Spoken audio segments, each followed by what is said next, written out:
জুবিন গাৰ্গৰ আত্মাৰ আচৰিত কাণ্ড অদ্ভুত এক শক্তি আপোনালোকে নিজ চকুৰে নেদেখালৈকে আপোনালোকে বিশ্বাস কৰিব নোৱাৰিব কণ্ঠশিল্পী জুবিন গাৰ্গৰ যি পবিত্ৰ আত্মা এই পবিত্ৰ আত্মাৰ এক আচৰিত শক্তি সবিশেষ মই এই ভিডিঅ'টোত আপোনালোকক বুজাবৰ কাৰণে চেষ্টা কৰিম ক'বৰ কাৰণে চেষ্টা কৰিম আশা কৰিছোঁ এই ভিডিঅ'টো আপোনালোকে আৰম্ভণিৰ পৰা শেষলৈকে চাব জুবিন গাৰ্গ পঞ্চভূতত বিলীন হৈ গৈছিল সোণাপুৰৰ সেই ঠাইত যি সমাধিস্থলী পতা হৈছে এতিয়াও আজিৰ তাৰিখতো আজি 21 দিন পাৰ হৈ যোৱাৰ পিছতো জুবিন গাৰ্গ অকলশৰীয়া হৈ থাকিবলগীয়া হোৱা নাই সেই ঠাইত প্ৰত্যেকটো সময়তে জুবিন গাৰ্গৰ গুণমুগ্ধসকল আহিছে জুবিন গাৰ্গৰ ওচৰত আহি জুবিন গাৰ্গৰ ওচৰত তেওঁৰ গুণানুকীৰ্তন কৰিছে শ্ৰদ্ধাঞ্জলি জ্ঞাপন কৰিছে আজিৰ সময়তো বহু দূৰ দূৰণিৰ পৰা মানুহ আহি প্ৰতিটো সময়তে ভিৰ কৰিছে জুবিন গাৰ্গ পঞ্চভূতত বিলীন হৈ যোৱা সেই ঠাইখিনি চাই জুবিন গাৰ্গক শ্ৰদ্ধা জনাইছে বহু লোকে আৰু তাতেই জুবিন গাৰ্গৰ যি পবিত্ৰ আত্মা সেই আত্মাৰ হৈ পৰিছে এক আচৰিত শক্তি দেখুৱাইছে জুবিন গাৰ্গৰ সেই পবিত্ৰ আত্মাই আপোনালোকে যদি গোটেই ঘটনাটো একাধিকক্ৰমে আপোনালোকে যদি চাই জুবিন গাৰ্গৰ মৃত্যুৰ পিছৰে পৰা এনে কিছুমান ঘটনা হ'ব ধৰিছে যি ঘটনাবোৰ আপোনালোকে কেতিয়াও আগতে হোৱা দেখা পোৱা নাছিল কিন্তু জুবিন গাৰ্গৰ মৃত্যুৰ পিছতেই এই ঘটনাবোৰ যেন হ'ব ধৰিছে আৰু আমি বিশ্বাস কৰিবলৈ বাধ্য হৈ পৰিছোঁ যে জুবিন গাৰ্গৰ সেই পবিত্ৰ আত্মাই যেন এতিয়াও ৰাইজৰ মাজত থাকিব বিচাৰিছে ৰাইজৰ লগত থাকিব বিচাৰিছে সাহস হৈ থাকিব বিচাৰিছে আপোনালোকে যদি লক্ষ্য কৰে জুবিন গাৰ্গৰ পিতৃয়ে যেতিয়া জুবিন গাৰ্গক যি ফুলৰ মালা সেই মালা অৰ্পণ কৰিছিল শ্ৰদ্ধাঞ্জলি অৰ্পণ কৰিছিল সেইখিনি সময়ত সকলোৱে এতিয়া যি ফুলৰ মালা সেই ফুলৰ মালাবোৰ ৰৈ আছিল যেনেকৈ দিছিল তেনেকৈ আছিল কিন্তু জুবিন গাৰ্গৰ পিতৃয়ে যি মালা জুবিন গাৰ্গলৈ আগবঢ়াইছিল সেই মালা কিন্তু জুবিন গাৰ্গৰ পিতৃৰ সন্মুখতেই তললৈ নামি আহিছিল তাৰ পৰা পৰি গৈছিল য'ত সেই মালা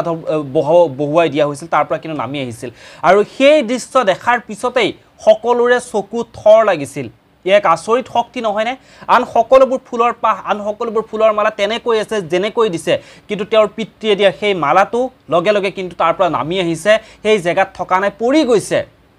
এক আচৰিত শক্তি জুবিন গাৰ্গৰ সেই পবিত্ৰ আত্মাৰ এই কথাবোৰ হয়তো আপোনালোকে বিশ্বাস কৰিবও পাৰে বিশ্বাস নকৰিবও পাৰে জুবিন গাৰ্গৰ মৃত্যুৰ পিছতেই আপোনালোকে আকাশত লক্ষ্য কৰিছে হয়তো বহু ঠাইত হয়তো আকাশত লক্ষ্য কৰিছে যে জুবিন গাৰ্গ সদৃশ এক মেঘৰ ডাৱৰৰ সৃষ্টি হৈছে বহুতে জুবিন গাৰ্গৰ যি আকৃতি জুবিন গাৰ্গে যিদৰে টুপি পিন্ধে যিধৰণে মাইক্ৰফোন লয় সেই একে আকৃতিৰ আকাশত ডাৱৰ সৃষ্টি হ'বলৈ আৰম্ভ কৰিছে সেয়া জুবিন গাৰ্গৰ প্ৰকৃত আত্মাৰে কিন্তু এক স্বৰূপ আমি বিশ্বাস কৰিবই লাগিব জুবিন গাৰ্গৰ যিখিনি সময়ত অন্ত্যেষ্টিক্ৰিয়া সম্পন্ন কৰা হৈছিল য'ত লাখ লাখ মানুহ সমাৱেশ হৈছিল সেইখিনি সময়ত বহুতে কয় বহুতৰ সেই ঘটনাটোৰ সাক্ষী আছে যিসকলে এনেকৈ মোবাইলত টিভিত যিসকলে জুবিন গাৰ্গৰ অন্ত্যেষ্টিক্ৰিয়া সম্পন্ন কৰা সেই অনুষ্ঠানভাগ চাই আছিল তেওঁলোকে কিন্তু সেইখিনি সময়ত ক'ৰবাৰ